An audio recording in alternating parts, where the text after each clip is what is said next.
అదే RTV app వార్తల్ని క్షణాల్లో చదివే అవకాశం ఉంటుంది. ఒక న్యూస్ పేపర్, ఒక టెలివిజన్ ఛానల్ మీ చేతుల్లో ఎప్పుడూ ఉంటాయి.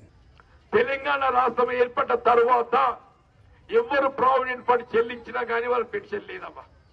కానీ కాంగ్రెస్ అట్లా కాదు. బీడీలు చేసే ఆడబిడ్డ ఎవరైనా మంచిదే తల్లి, వారికి అందరికీ ఇస్తుంది. ఇప్పుడు అమలవుతున్న పెన్షన్ 2000 తోడు ఇంకా 2000 జత చేసి 4000 పెన్షన్ ఇప్పిద్దాం చెప్పండి.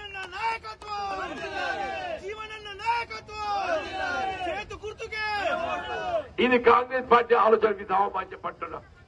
అంతేగా ఇళ్ల నిర్మాణ కార్యక్రమం 10 ఏళ్లు కడుతూ ఇల్లు కట్టించినారే, 10 ఏళ్లు కడుతుందా అంటూ నేను మిత్రులు వినయ్ రెడ్డి గారు విజ్ఞప్తి చేస్తున్నాను. దయచేసి నందిపేటే గాని డొంకేశ్వరే గాని ఇండ్లు లేని నిరుపేద వర్గాలు ఎవరున్నా గాని మన ఎన్నికల ప్రచార కార్యక్రమంలో భాగంగా మన కార్యకర్తలు సూచన చేయండి. ఇండ్లు లేని గుర్తించండి. వారికి ఏది ఇస్తుందో రాబోయే 2 మాసాల లోపల ఇండ్లు మంజూరు చేయించిన ఒక బాధ్యత కాంగ్రెస్ పార్టీ గౌరవ ముఖ్యమంత్రి గారిని చెప్పండి. వీళ్ళ సోదరుడు వినయ్ రెడ్డి గారి చేతుల 3500 ఇండ్లు పెట్టిండు రేవంత్ రెడ్డి. ఈ 3500 ఇండ్లు లేనోళ్ళకే తల్లి అని చెప్పట్టు నేను. రాబోయే 2 మాసాల కాలం లోపల ఇండ్లు లేనోళ్ళకి ఇండ్లు మంజూరీ కావాలని చెప్పారంటే కాంగ్రెస్ పార్టీ బలోపేతం చేయాలి, వినయ్ రెడ్డి గారిని బలోపేతం చేయాలి, రాబోయే పార్లమెంట్ ఎన్నికల్లో చేతి గుర్తు గెలిపించాలని చెప్పంటున్నాం. అప్పుడు మాత్రం ఇది సాధ్యమైతే చెప్పంటున్నాం. దయచేసి ఏదైతుందో ఇవాళ బీడీ కార్మికులే గాని, రైతాంగమే గాని, రైతు కూలీలే గాని, మన ఆడబిడ్డలు లభించాల్సిన పెన్షన్ సౌకర్యాలే గాని, ఇవాళ స్థానిక ఉపాధి పొందలేక మస్కర్ దుబాయ్ పోతున్నామా కొద్దిమంది. పాపాలు కోసనైతే కట్టుకున్న భార్యను కన్న పిల్లలు వదిలి దేశం పోతున్నాయి అంటూ నేను. అటు గురించి ఆలోచన చేయాలా చేద్దామా? మరి అక్కడ పోయేది ఇస్తుందో ఇలా పిల్లల మీద ఇంటి మీద మనసు కొట్టుకొని అనారోగ్యానికి గురైపోయి ఏమైనా అడ్డిట్ అయిపోతే వాళ్ళు ఆదుకోతా తల్లి. 10 ఏళ్లు కడుతున్నాయా? ఆ పాప పోడు పువ్వు గుర్తుడు ఎన్నడూ ఒక్కనాడన్నా ఒక్కరికి సాయం చేసినాడా? రేపు మళ్ళా ఓటు కోసం వస్తారు తల్లి. అడగండి మీరు. ఇలా మోడీ గారు రాజ్యం చేయబట్టి 10 ఏళ్లే. ఈ 10 సంవత్సరాల కాలంలో మస్కట్ లో గాని, దుబాయ్ లో గాని, బెహ్రాన్ లో గాని ఎక్కడైనా గల్ఫ్ లో ఒక కార్మికుడు మృతి చెందితే ఆ కుటుంబాన్ని ఆదుకున్నా చెప్పంటున్నా. నేను చెప్తున్నా తల్లి, ఈ 10 సంవత్సరాలలో వీళ్ళ గల్ఫ్ లో గాని, ఇలా మస్కట్, దుబాయ్, బెహ్రాన్ ఎక్కడ చనిపోయినా ఆ కుటుంబాన్ని ఆదుకోవటానికి కొరకు 5 లక్షల రూపాయల ఆర్థిక సాయం చేయించే బాధ్యత కాంగ్రెస్ పార్టీ నాది అని చెప్పంటున్నా. ఆ పిల్లలకు విద్యా బోధన సదుపాయం, గురుకుల పాఠశాలల్లో ఉచిత వైద్య సదుపాయం, ఇల్లు లేనిలో ఇంటి నిర్మాణ కార్యక్రమం తిరిగి వచ్చినట్టయితే ఉపాధి, బతుకుదరు స్వయం ఉపాధి అని చెప్పంటున్నాం. కాంగ్రెస్ పార్టీ ఆలోచించండి తల్లి అని చెప్పంటున్నా. 10 ఏళ్లు గడుతుందమ్మా. ఇలా ఏదైతుందో ఇలా కాంగ్రెస్ పార్టీ ఇలా నిరుపేద వర్గాలకు అండగా నిలబడే పార్టీ తల్లి అని చెప్పంటున్నా. దయచేసి ఆదరించండి. ఇలా పెద్ద మనిషి పాల్గొన్నది అయినా కానీ ఇంత ఆశతో ఇక్కడ దాకా వచ్చినావా? మా వినయ్ రెడ్డి ఇంత దూరం పట్టుకొచ్చిన్నాను. వీళ్ళ కాలులో నీళ్లే గాని, కరెంటే గాని, రైతులకు పంట గిట్టుబాటు సరే గాని, రుణమాఫీ గాని తల్లి చెప్పంటూ నేను మా రైతు సోదరున్నారు అక్కడ. నేను దయచేసి గుర్తు చేస్తున్నా, ఈ దేశంలో రైతాంగాన్ని రుణమాఫీ చేసిన ఏకైక రాజకీయ పార్టీ కాంగ్రెస్ పార్టీ అని చెప్పండి.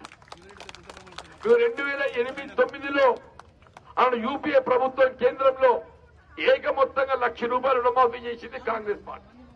ఇవాళ మళ్ళీ చెప్తున్నా నేను, 2 లక్షల రూపాయల వరకు రుణమాఫీ చేసే సంకల్పంతో పెద్ద రేవంత్ రెడ్డి గారు ఏది ఇస్తుందో 15 ఆగస్టు డెడ్ లైన్ పెట్టిండమ్మా. మీరు బ్యాంకులకు అప్పులు కట్టేటోళ్ళు ఎవ్వరు కూడా అప్పులు కట్టకండి.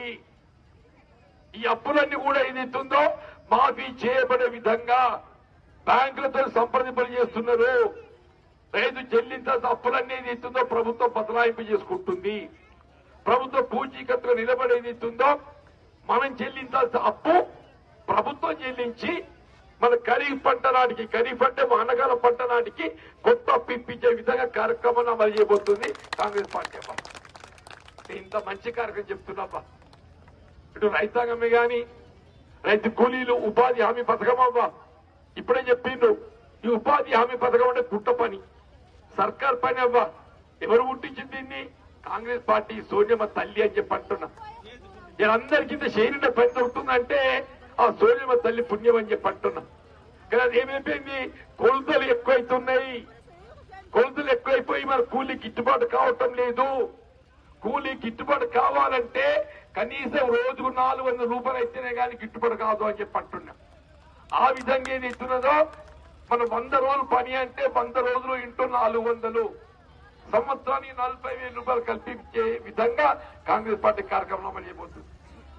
దానికి తోడు ఏది ఇస్తున్నదో దానికి తోడు ఇలా పిల్లలు కొత్త లగ్గాలైతే అవ్వ కొత్త సంవత్సరం వస్తుంది. వాళ్ళు కొత్త జాబ్ కార్డు కావాలంటే ఏం కావాలి? రేషన్ కార్డు కావాలి. నిజమాబాద్ తల్లి పోయిన సర్కార్ ఏదైతుందో 10 ఏళ్ళకి ఒక రేషన్ కార్డు ఇవ్వలేదు. ఇలా కాంగ్రెస్ పార్టీ చెప్తున్న తల్లి రేవంత్ రెడ్డి గారు మొన్ననే ఆదేశాలు జారీ చేసిండ్రు.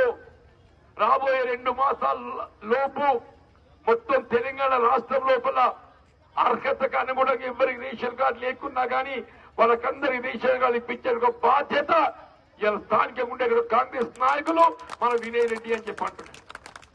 నేను మా కాంగ్రెస్ సోదరులకు విజ్ఞప్తి చేస్తున్నాను, మీరు ఎన్నికల ప్రచార కార్యక్రమంలో భాగంగా ఏదైనా ఇంటికి పోయినట్టయితే ఆ ఇంటిలో మీరు వివరాలు సేకరించండి. ప్రభుత్వ కార్యక్రమాల అమల్లో ఏది ఇస్తుందో అర్హత కలిగి ఉండి కూడా ఏదైనా వారికి లబ్ధి ఉండకూడకుంటే పెన్షన్ రాకుంటే ఇవాళ 200 యూనిట్ల వరకు ఏది ఇస్తుందో ఉచిత విద్యుత్తు అది అమలు కాకున్నట్టు వివరాలు సేకరించండి. సిలిండర్ బుడ్డి 500 మరి వాళ్ళకి 500 పైబడి చెల్లించే డబ్బు తిరిగి రాకుంటే వివరాలు సేకరించండి. పెన్షన్ అర్హత ఉండి రాకుంటే వివరాలు సేకరించండి. ఇలా బీడీ కార్మికురాలు ఉన్న ఆడబిడ్డలు మన గ్రామాలలో ఎక్కువ కూడా నీడ పట్టున బీడీలు చేస్తారు తల్లి. మరి ఆ బీడీలు చేసే ఆడబిడ్డలకి ఏమి ఇస్తుందో పెన్షన్ రావాలి కదా. పోయిన ప్రభుత్వం ఏం చేసింది? వాస్తవం మీ ప్రాంతం వాస్తవ్యుడమ్మా. ఈ పోచంపాడు ప్రాజెక్ట్ నిర్మాణంలో ఏది ఇస్తుందో ముంపు గురైనటువంటి గ్రామాలలో వారి గ్రామం కూడా ఒకటి తల్లి. ఇవాళ ఆయన బోధన్ శాసనసభ నియోజకవర్గానికి ప్రాతినిధ్యం వహిస్తుండ్రు.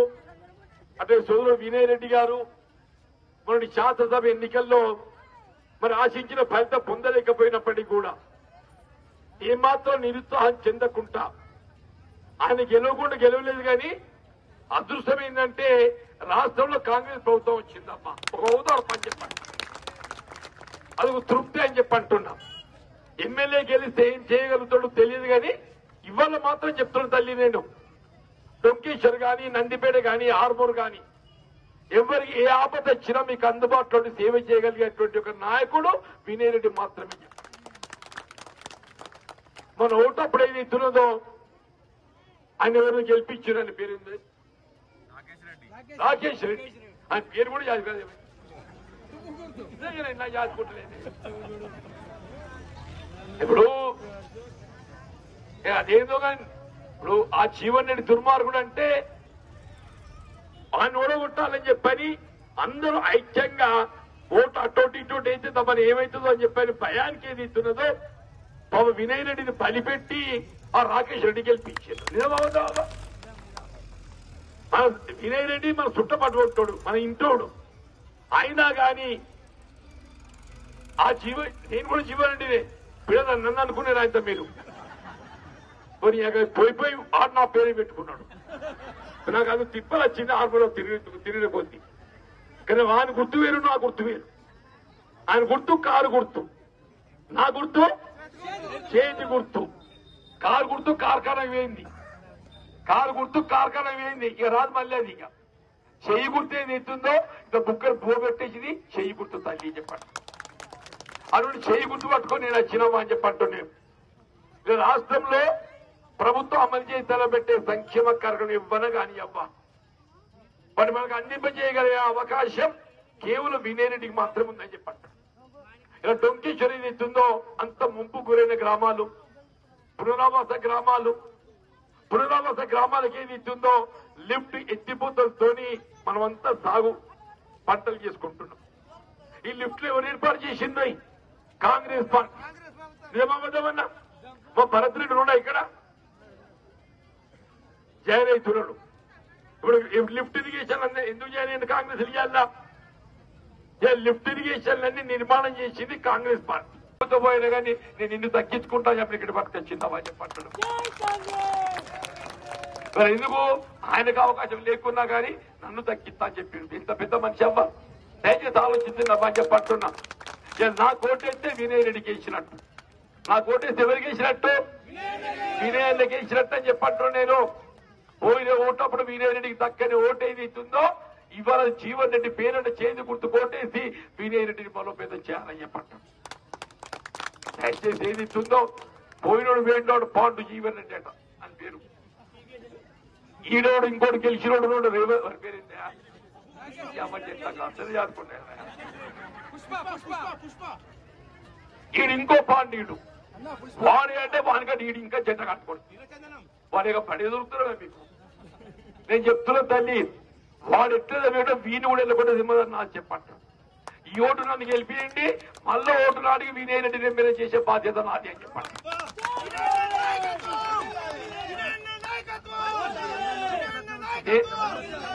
నేనైతే 4 ఏళ్ళు ఉంటానవ్వా, అంత అలగా ఓటుడు కాదు. నేను నన్ను గెలిపించరా అంటే మొత్తం హార్మోన్ నియోజకవర్గం కాంగ్రెస్ పార్టీ బలోపేతం చేస్తాం, నిరుపేద వర్గాలకు అండగా ఉంటాం, ప్రభుత్వ సంక్షేమ కార్యక్రమాల అమల్లో ఏదైతుందో పెద్ద పీట వేస్తా అని చెప్పంటున్నా.